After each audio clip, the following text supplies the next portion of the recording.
Most people's experience with Claude Code is they open Claude Desktop, they go to the Code tab, and just start prompting. That's one of the reasons they generate mediocre output and just waste a bunch of tokens. Today, I'm gonna give you the answers that you've been looking for. This is the exact setup that I use for Claude Code to run an actual business. Before anything else, you need the right place to run Claude Code. So if you've never seen code in your life and you're intimidated by it, that's okay. You're gonna be fine with Claude Cowork. It can run code, it can create websites, it can do pretty much everything that, oh my God, Opus 4.7 is out. That's so cool. Oh my God. Okay, sorry. It can do pretty much everything that Claude Code can do, but it abstracts out all the code. However, that's not the most productive way to use Claude Code. That's not the best environment. What I recommend is Cursor. It's what we call an IDE, is a development environment. It can be overwhelming at first, but it's best for running an actual business. And how you install it is very, very easy. You just say download Cursor, simple as that. Okay, so we're gonna go ahead and download it. It works for Mac OS or anything else that you're using. Okay, so this is gonna take a second to download. What we're actually also going to do is download Claude Code terminal. We're gonna go to a different page and it says advanced setup, but it's really just copy pasting some commands. Install Claude Code. It works for any of your machines. So I'm using Mac. I'm just gonna copy this. And then I'm gonna open something called the terminal. Okay, awesome. New chat, and I'm just gonna paste that in, bam.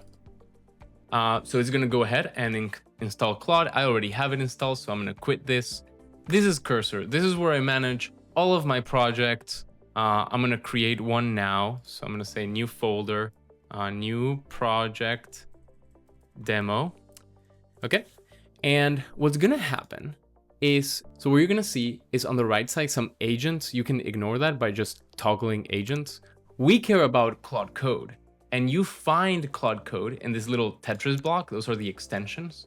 And you can search Claude Code. It'll probably show up right here. And you click install.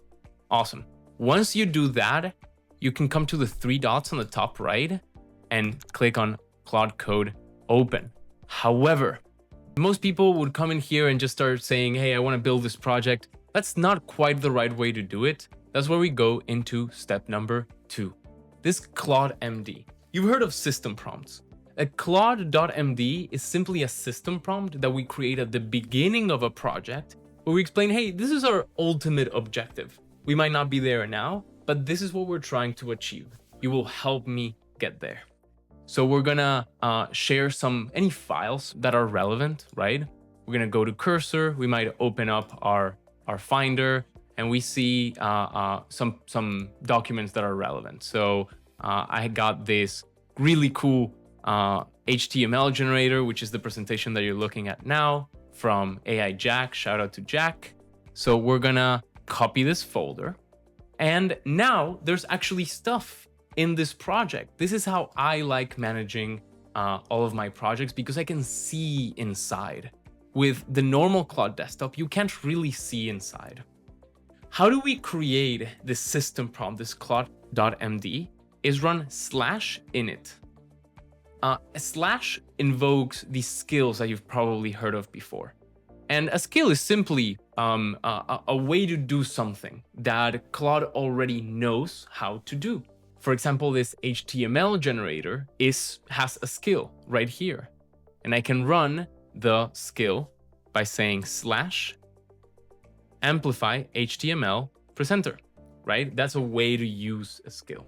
So what's going to happen now is Claude is going to go through this code base, this reference HTML and such, and then it's going to create its own system prompt, okay? This file provides guidance to Claude Code, etc., etc.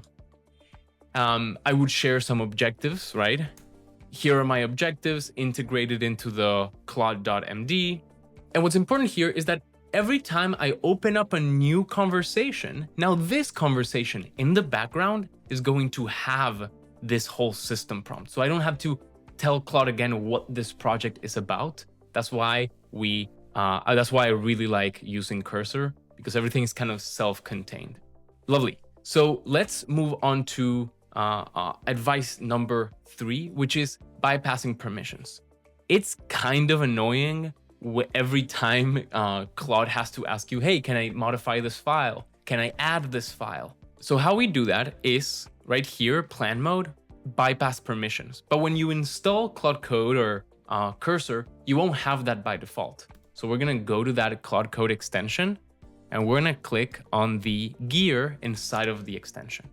We're gonna go to settings, and then at the very top, you're gonna see allow dangerously skip permissions. Okay, so you're gonna click that on, and now you're gonna be able to see bypass permissions. However, you always wanna start in plan mode. That's a golden nugget that most people forget.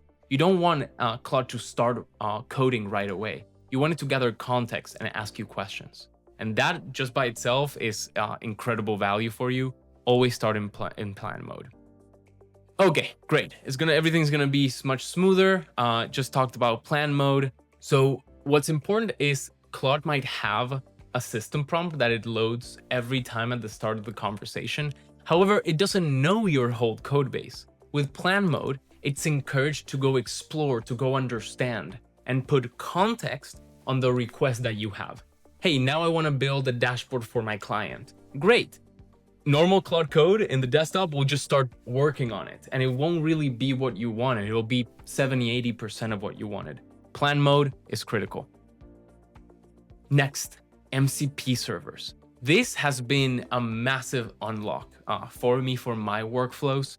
I use N8N, so now Claude has access to N8N, and it can build workflows on it. Just finished building one for something that I'm working on. Playwright. This is for Claude Code to control your Google Chrome. So I can say, hey, use Playwright to do this on this website, to set up my products on Stripe, stuff like that. Then Notion, Slack, GitHub. And Context 7 is when you're working with like integrations or APIs. Context 7 always has the most up-to-date documentation. The whole point is not one of these tokens, one of these MCPs that solves your problems. The whole point is that there are MCPs out there that can plug in the systems that you already use. And I used to be one of the people that said, well, but how do I install it? How do I use it? And I can just say install N8N MCP and it'll go find it. It'll go install it. It'll ask me when it needs for my help, like an API key. But other than that, it'll just handle it just fine. You just need to ask. Let's move on to tip number 6, which is plugins and skills. We've talked a little bit about skills, but skills go really deep. There's skills you can use to generate prompts for voice agents, to generate beautiful HTML presentations like this one. But what if you combine skills into some sort of framework, into something that simply works, and it guides you instead of you having to guide Claude Code? That's what we call an agentic framework. GSD is one of the examples of that. What is GSD? That's a great question, and we're gonna ask Claude because I want you to get into the habit of having a lot of questions, of being curious, but then not sitting on your hands, just ask what you wanna know. Can you search what GSD is? I hear that it's something for Claude Code, and could you explain it to me and see if it's relevant at all for our project? So I want to get into your shoes, and yeah, you might have never seen Claude Cursor before. You might be overwhelmed right now. This might be easy for you, but these are the nuggets.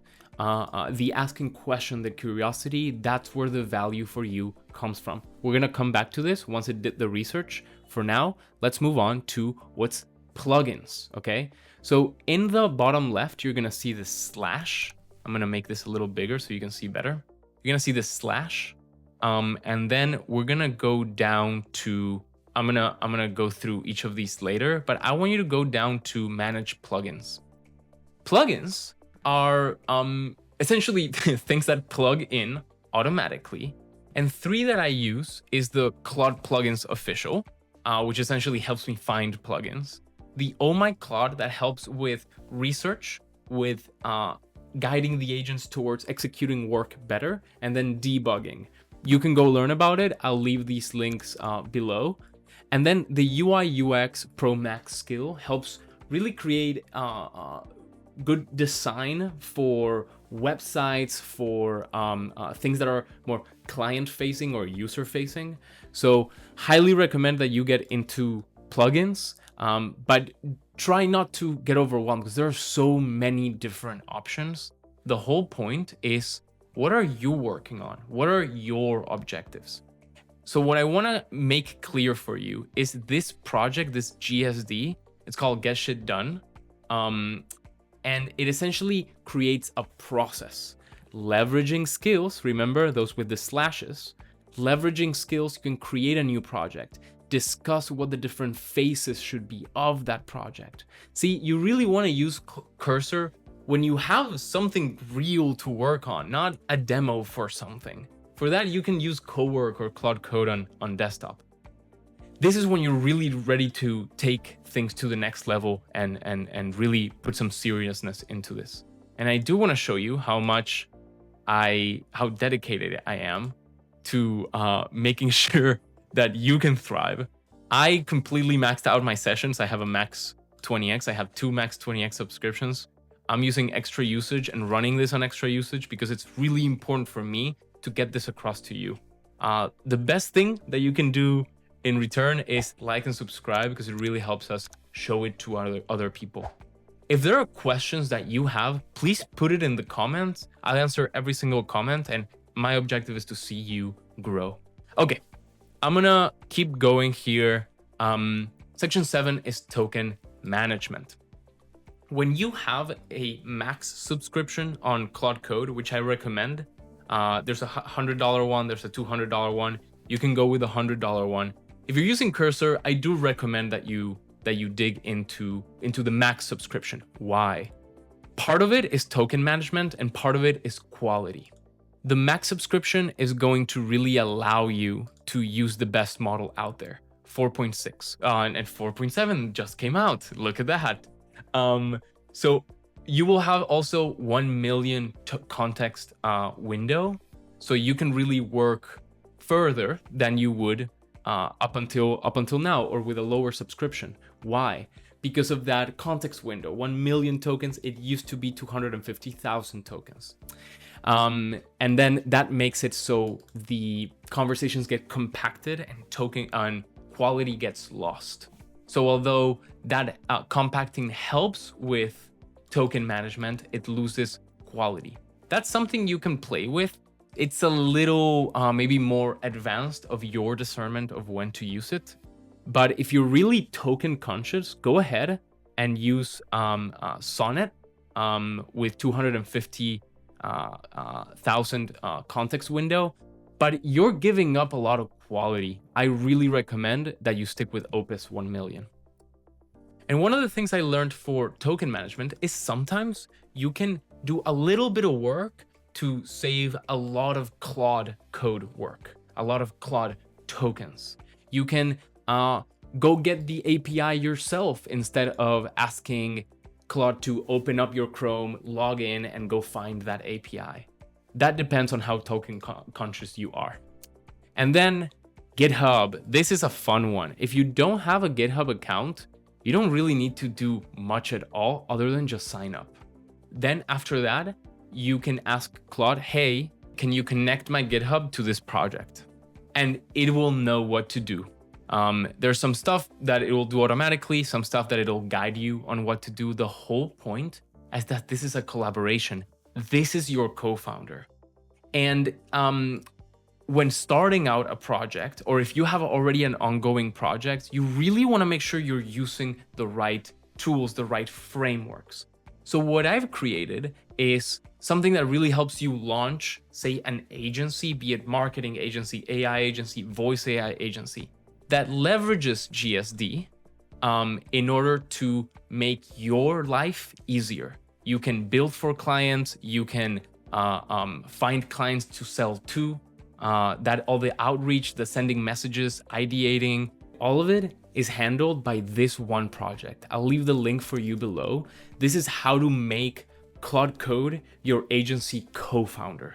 It will ask you everything it needs to know to serve you the best as a proper co-founder. It will push back when you need to push back, and all you do is give this link that you'll have below to Claude. I'm gonna start a new conversation and say, clone this. And that's about it. I have a full walkthrough of the power of this. It will completely unlock all possibilities. And more importantly, it'll make sure that whatever you're building towards is successful, has solid technicals, that you build a platform for voice AI, let's say, and it actually lasts. It doesn't break the moment you launch it. So I'll leave that video linked above. Go check it out, because this is the most powerful way that I have found to use Claude, and this is what I use to run my agency. So let's wrap up. We have the working environment that you can choose. If Cursor became too overwhelming for you, go ahead and use Cowork. You'll pretty much be able to do all the same things, but if the project is large, go ahead and install Cursor. CLAUDE.md is your system prompt. /init is how you create this. Just make sure you put all the files that are relevant for the project inside of the folder that you're working on. Bypass permissions will make your life easier and faster. Plan mode will make your project better, even though a little bit slower. It will make the end result so much better. MCP servers are ways to connect all your systems together. Plugins and skills will help you not have to recreate work later on, and it will kickstart you with frameworks like GSD or Oh My Claude. Then token management is important, is not what I focus on because I have the bigger subscription, but you can always make token use more efficient over time. It's not something I would totally worry about right now. And then GitHub from day one, it's so you can not lose changes. It's essentially that you commit new work, so that is saved, and if something goes wrong in the future, you can always take steps back. That is the power of GitHub. That's the setup that I use every single day. That is the best setup that I recommend for you. My name is Alejo. Thank you for watching, and remember to never stop prompting.